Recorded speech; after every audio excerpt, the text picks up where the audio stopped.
should do in order to mitigate these problems? I want to ask, let me get my microphone, I guess.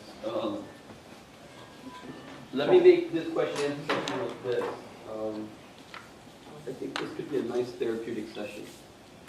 Bismillah. Okay. So I want to ask any of you, how do you, I'm going to point out to certain people, my question will be this, is how do you feel, or first of all, have you experienced a sense of being negatively portrayed by what you see on TV? Do you feel that? Yes? No? What are the emotions you feel when you see that? Like when you see something on TV, tell me like an instance. How many people have seen Fox News and are just like shaking their heads? Who's that happened to? Huh? Yes? No? I mean, raise your hands. I want to know. Okay, so let's take you, sister, over there. Okay? So what was the particular instance that you saw that made you feel like this is not right? One thing is when I saw the news on the building of the masjid in New York, where some people just go against it just because they think of the 9/11 event that happened in 2009. So I feel like it's not necessary to do that thing because not only like Americans are killed during that event, there are also Muslims killed in different areas, such as Actually, in 9/11, there was about 90 Muslims that died too, right? About 90 Muslims were there too, in the 3,000. But okay, so that made you feel what? That should not be the reason why we should go against the building of the masjid in New York, because we need a masjid in New York. So this is what I feel sad about it. All right, any brothers have a take on this? Yes. I want to share that I've gone to Europe recently.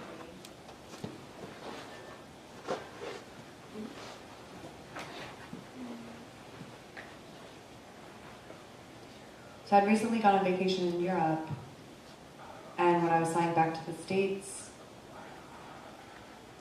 I had gotten stuck in the airport for an extra hour because they had so many questions that they wanted to ask me. And the reason why they were asking questions is because my name starts with a boom. And I just had felt like if my name looked Muslim, which it does, it means that I'm a bad person in their eyes. And so I couldn't help but think, you know, what if my name was different? What if my name was Mike? I'm sure there wouldn't be a problem then if my name was Mike in the airport. So, it seems like the airport staff thinks that every Muslim is a terrorist, and that isn't the case. And a lot of us international students here at RIT have experiences where we get stuck in the airport, we get delayed in the airport because of so many questions that we encounter. Do I think that's fine? Do I think that's a good thing? This is what I ask.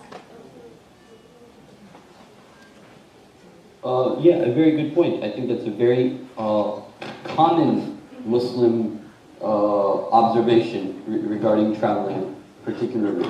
But even, how many people have experienced this? Even if you're going to the grocery store, even if you are at the marketplace, you feel like the oddball at times. Anybody feel like that? Yes? No? Yes? No? Is that, oh, this is happening because I got two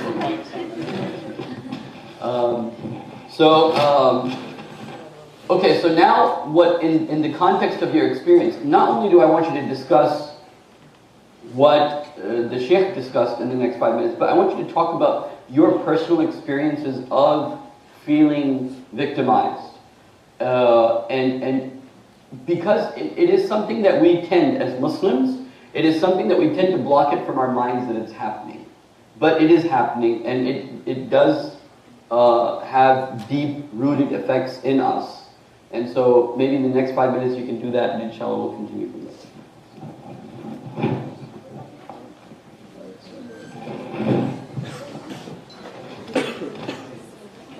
So what I mean is to talk about your, not just the academic side of it, but you have to relate it with your personal experiences.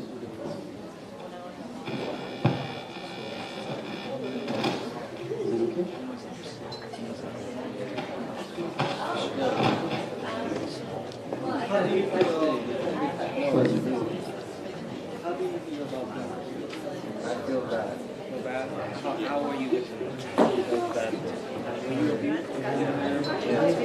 Just try to use one voice. Don't worry about it. But don't you think that you should have done if they're just going to keep on doing it every so no one left up.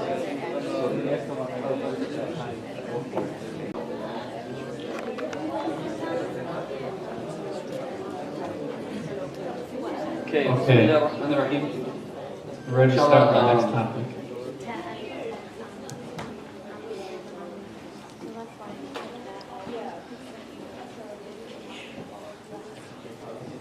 رب اشرح لي صدري ويسر لي أمري واحلل عقدة من لساني يفقهوا قولي آمين يا رب. If everyone can stand up in their chairs, please, just for like about 10 seconds. Just everybody get up. And you can sit down after 10 seconds.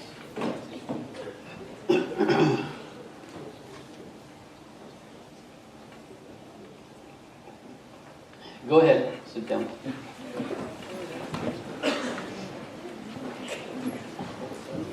So I'm going to be talking about the mind frame of the postmodern world and how that relates to Islam. But before I talk about the postmodern world, I need to give a small introduction to what it means to say postmodern. How many people know that we live in a postmodern age? Anybody here studied postmodernity to any degree? You studied postmodernity? No, okay. Anybody took any classes in this university on postmodernity? Okay. What is modernity? Before we study postmodernity, we need to discuss what's modernity. Generally, the perception of modernity is if Sheikh Omar has an iPad, oh, he's very modern. That's not modernity. Okay. Having technology is not modernity. The other common meaning of, or the understanding of the word modern, especially in the common sense of the word, especially amongst Muslims, is if we say, oh, he's very modern, we actually mean to say he or she is very liberal. So somebody goes to the bar and drinks or does un-Islamic activities, we say, oh, they're very modern. But actually the proper term for that is they are liberal. And technology is not modernity. Now I'm going to ask you, after I introduce the philosophical understanding of what it means to be modern, I will ask you if you are modern. Okay?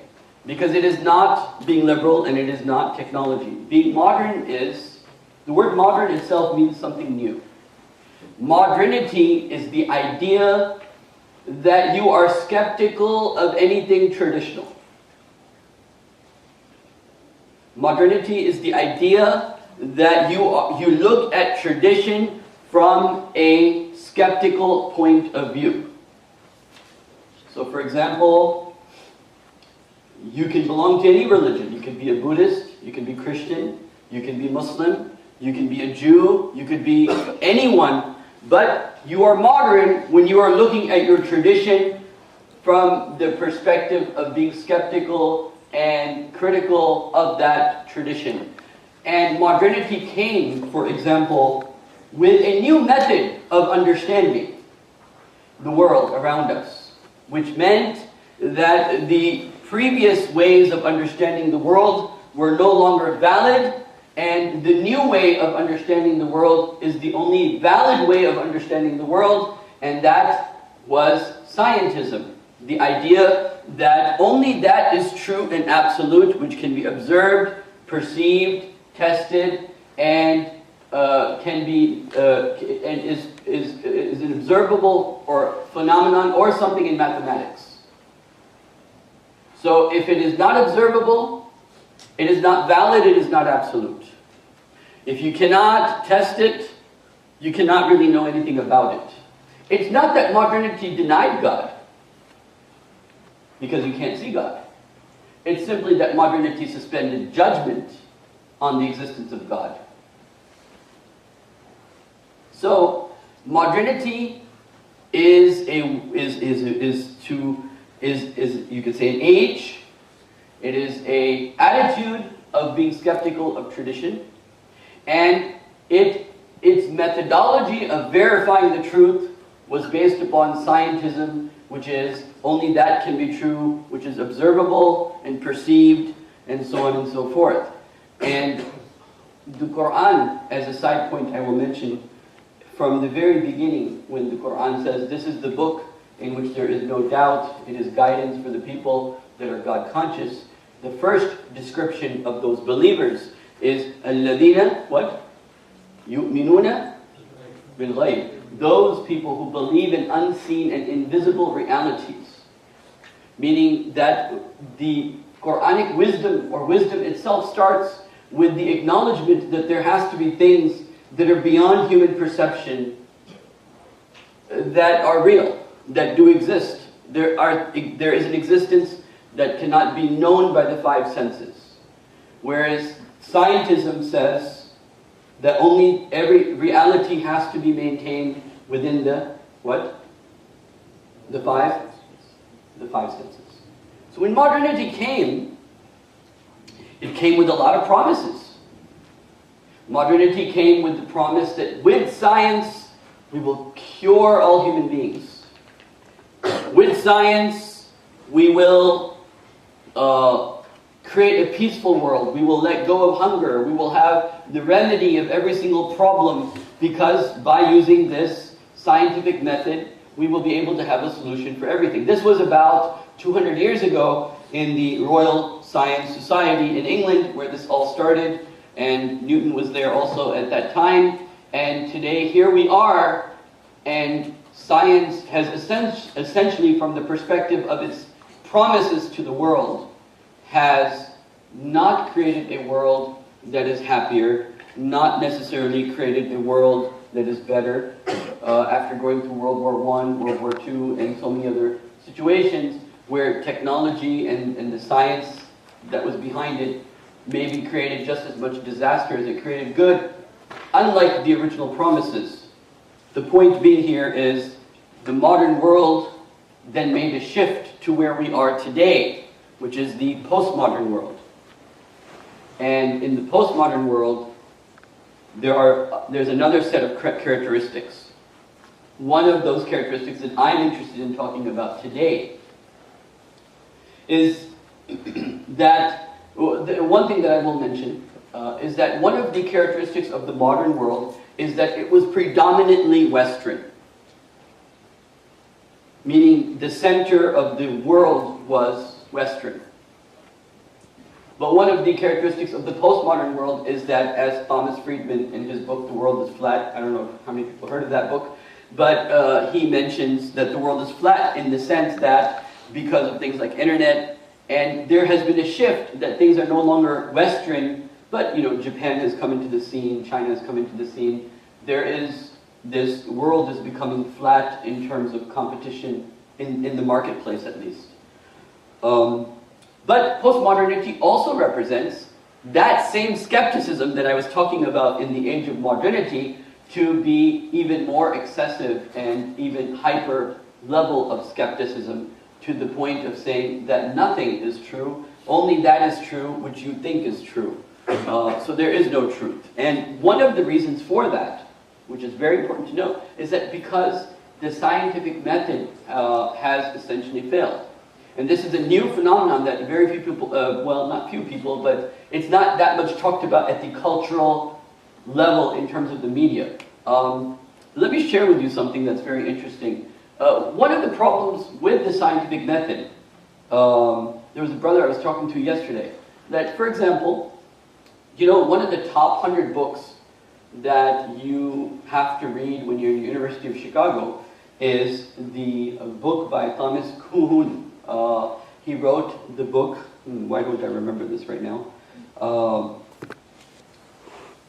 Thomas Kuhn, maybe I'll look that up. But this book basically mentions how many different fields of science contradict each other. For example, in chemistry, when you have ions, ions work this way. In a counter, ions move in a counterclockwise. And in physics, they move clockwise. Okay, so you have two different fields of science that are making two different observations of the same phenomenon. Does anyone relate to what I'm talking about right now? Yes, you've studied this, right? Sister? Yes, okay. So you know how this is different. The point I'm trying to make simply is that most discoveries were not made through the scientific process. People did not have a hypothesis, and then they tested their hypothesis, and then they came out with a new invention. Most discoveries were made by accident. Most of the discoveries were literally discoveries in the sense that it was an accidental process, not a process of using a certain method, particularly the method we call the scientific method. Why am I saying this? I'm saying this because there's been a reaction to the failure of the scientific method. That you have an idea and then you test that idea if it is right or wrong. People have had the same idea come with different conclusions, especially in the social sciences, in the fields of psychology, sociology, anthropology, so on and so forth. I will share with you one book over here very quickly.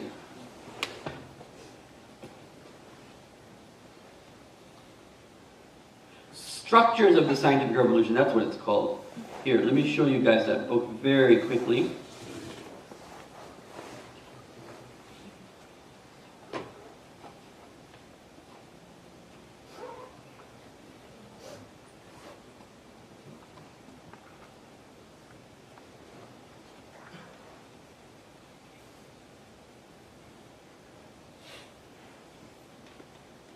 This is the book that I was talking about previously.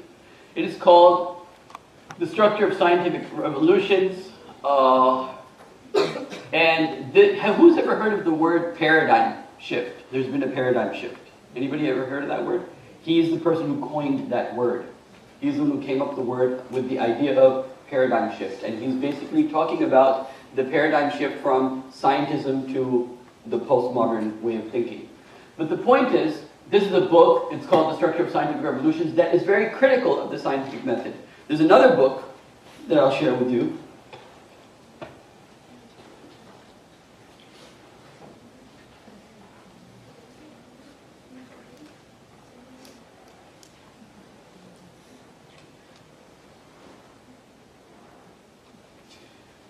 This is another book that is very critical of the scientific method. Now, what's my point of saying this? My point of saying this is that modernity came with a lot of promises. And when those promises failed, philosophers and sociologists and different thinkers, political scientists, had to come up with a new way of understanding their world. And one of the elements in the postmodern world is that even science doesn't give you the answers to everything. This is the point. So that skepticism where you deny tradition, now this is important, that skepticism where you deny tradition, but still there was something real, which is what? In the modernity, still there was something real, which was what? Science. But in postmodern age, even science is no longer the absolute standard of truth. Because of the many contradictions within science, because of its failed promises, and so on and so forth. Now, why is this important for us as Muslims to know? And how does this relate to us? Because we have to understand that we are affected by these trends. The trend of modernity and the trend of postmodernity, we are affected by this. And so let me stop here. This is my introduction to this session that I will be talking in. But I want you to look now before the modern age, pre-modern times. No matter what religion you belong to, you could be a Christian, Jew, Parsi, doesn't matter. Your primary concern was the divine. Right? It would be if somebody 100 years ago in America said, I didn't believe in God, would be looked upon with, what? And 200 years ago, he would be put to the stake. 200, now what's happened in 200 years? For man's primary concern, pre-modern times, man's primary concern is God, soul, and the hereafter. It didn't matter which religion you were part of. Right?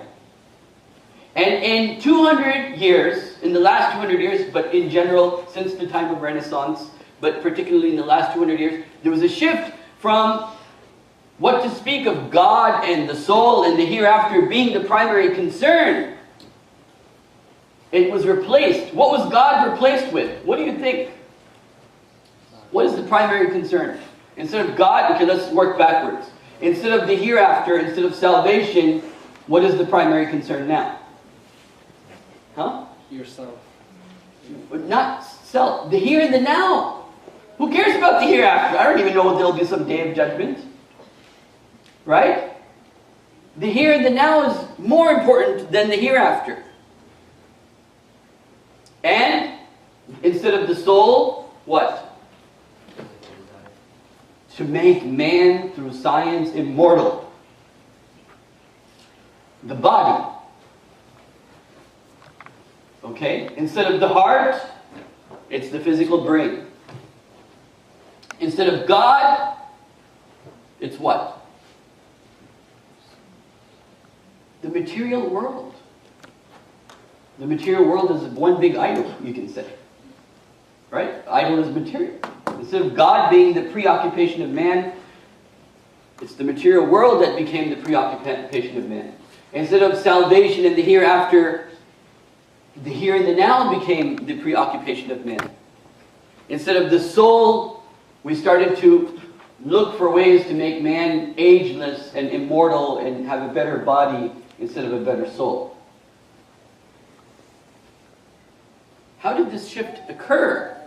It's very important to us as Muslims, because if we want to balance that, somehow bring the world back to the belief in God, the belief in the hereafter, and if we want to bring back to people to a state where they're more concerned about their morality and their soul than their physical here and now and their body and the material world that's around us, how can we change that if we don't understand how this process happened, number one? Number two, we have to understand that how this process is affecting us as Muslims.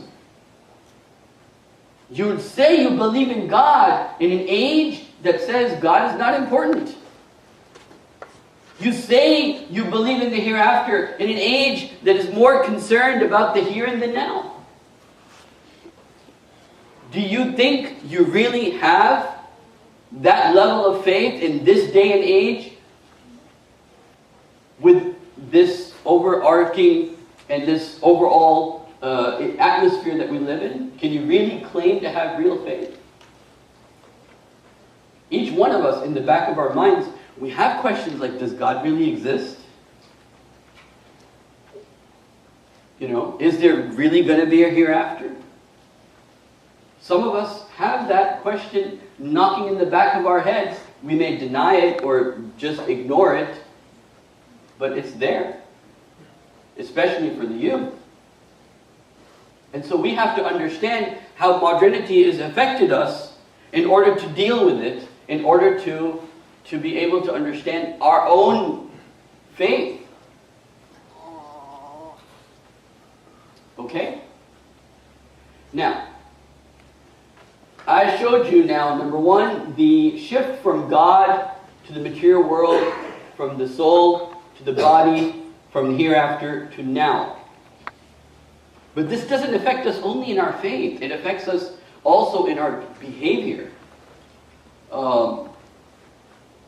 I have so much to say on this subject. Let me just go to another aspect, another dimension of this same phenomenon. Somebody has been faithful to his wife for 20 years. And here, before I move forward, this is what I want to do. What I said previously about the shift in the world and Muslims being in that shift, and what I'm about to say now, if you don't make the connection, then I failed to communicate what I'm really trying to communicate. So if you don't capture how they're connected, then you need to bring me back to what I was trying to say. And that is this. Let's say there's a man, he's been faithful to his wife, loyal to his wife for 22 years, and then one day,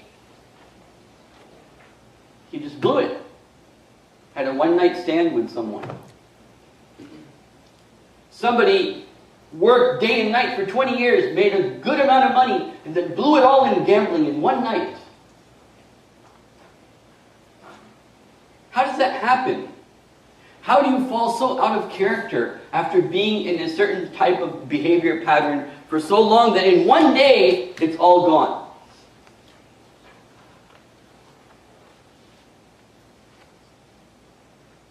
And the Quran answers both of them with these two verses that I will be sharing with you in the Quran.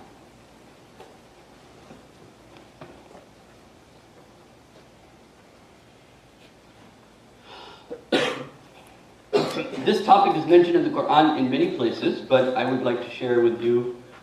Where's my chai? Okay. I need a boost in this. Okay.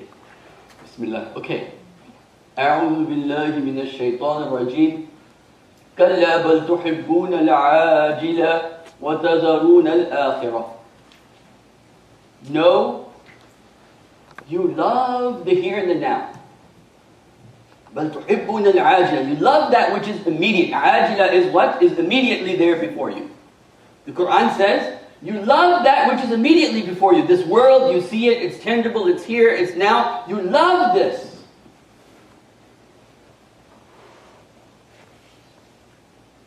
وَتَذَرُونَ الْآخِرَةَ.